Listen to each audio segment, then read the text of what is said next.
Hello mga guys, nandito na ako sa my food waste. Iba sana ako magpo-food waste, magtatapon kasi inunahan ko yung amo ko. Yung food waste ko kasi in-stock ko sa may pintuan ng kaninang umaga.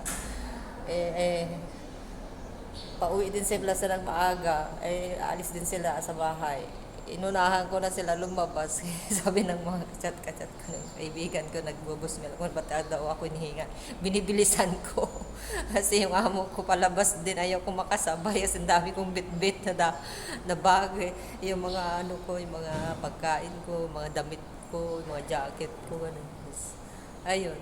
Tapos ito, yung food waste ko, hindi niya alam na nagtatapon ako. Hindi ko pa kasi sinasabi. Sabihin ko sana sa kanya, hindi ko naman na. Pero alam niya yun na lagi kong tinatabi yung mga food waste. Pero yung bata alam niya. Hindi ko lang masabi-sabi kasi sa kanya eh.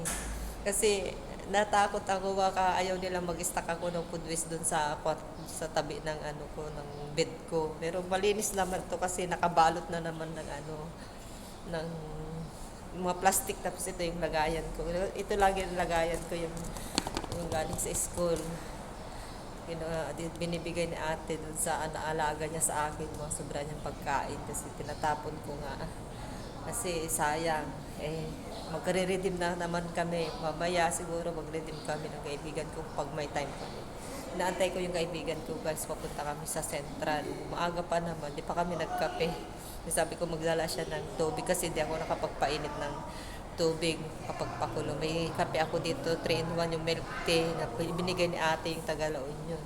Yung kasama ko sa school. O binigyan ako ng kape. Kaya magpupudwis ako guys. Dito na ako sa malapit sa ano, sa pinupunta naman na pinagmimitan namin ng kaibigan ko. Ayan, hindi na ako nag-ano doon, baka manatdan pa ako ng amo ko na mag-food waste doon sa tabi namin, sa tabing building namin sa baba. Kaya, wait muna guys.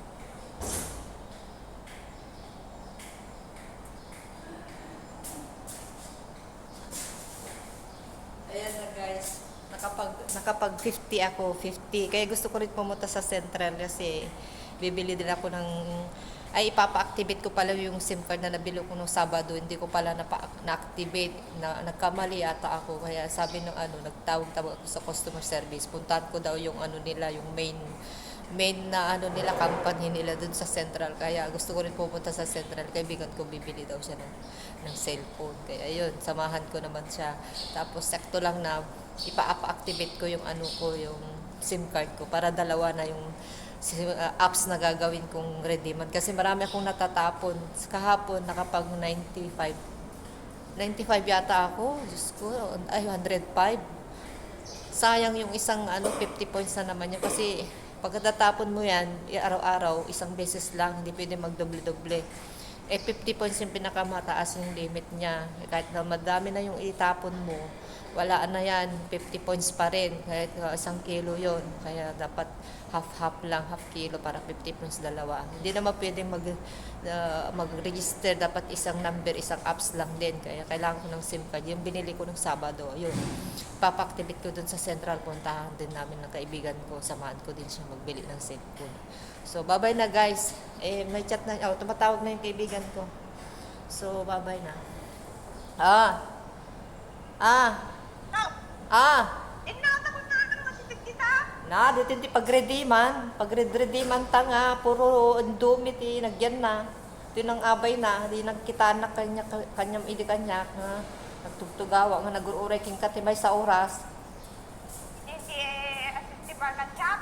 Di ba ako? Nila, basta jagdan ako, sumrok ka, jagdan, di jay mapanjay, di nga to, di kasta, mapanjay.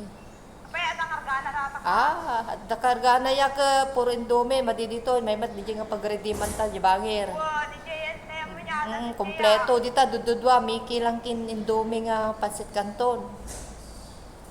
Sige, baro na bakat. Kuya ko, asidog ako. Oy. Ako yung amunti ko, amunti, agpas na ako. Agpas na lang sumala. Eh, amo ka, ano, Jayam me. May kanita Jayam me. Nagbasta tanan enjoy. Sige, bye-bye. Nagbablog na pa nga madama.